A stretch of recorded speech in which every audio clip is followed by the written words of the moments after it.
falando do resto do mundo, Estados Unidos, Europa, como que eles estão em relação aos crimes digitais, assim, direitos digitais? Muito melhor que a gente.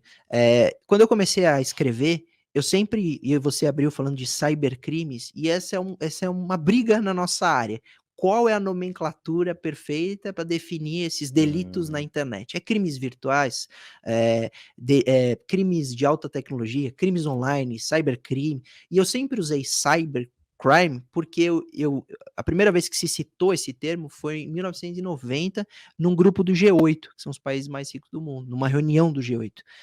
E lá eles já debatiam sobre crimes na rede, em 1990, porque tinha um problema muito grave já de terrorismo e etc.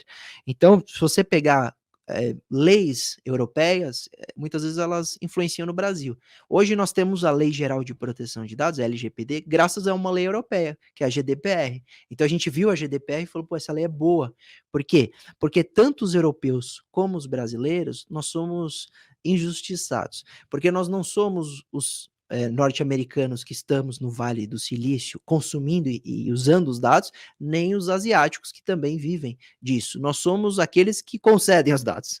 Então a gente está nossa, é. fomentando essa área com os nossos dados e a gente não tinha benefício nenhum, tanto os europeus como os brasileiros. Então os europeus abriram os olhos muito antes da gente. Eles legislaram com a GDPR, General Data Protection Regulation, e a gente olhou e falou, pô, essa lei é muito boa.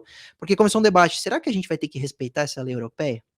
E Uhum. aí foi muito popular, bem que eu trago na minha palestra um slide que mostra que durante alguns meses a pesquisa GDPR no Google Analytics, né, no Google Trends, foi mais popular do que a Beyoncé.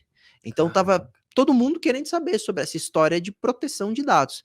E o Brasil falou, será que a gente vai ter que respeitar? As próprias empresas, muitas nos consultaram, perguntaram isso. E aí logo o Legislativo reagiu com a LGPD. Então você vê que vem muita inspiração desde o direito em si, né? Quando você vai para a faculdade de direito, a gente estuda direito romano. Uhum. Então, eu fiz uma pós-graduação em Toledo, na Espanha, e a faculdade é de 1500, onde eu fiz a pós. Ou seja, a faculdade ensinava direito quando estavam descobrindo o Brasil. Então a gente tinha índio aqui e lá eles já estavam debatendo sobre direito. Então, normalmente os países europeus influenciam muito a gente, mas nessa parte de tecnologia tem muito dos Estados Unidos também, principalmente depois do caso do Cambridge Analytica, o escândalo do Sim. Facebook.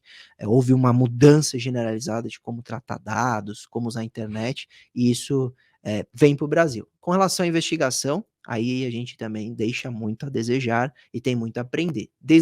A gente viu isso em todos os filmes quando a gente falava de investigação no mundo físico. Então você via lá no CSI, eles iam atrás da digital. Tem Sim. até uma história engraçada, uma vez meu pai foi assaltado aqui em São Paulo, eu ainda era, eu tava na escola, e ele já era advogado.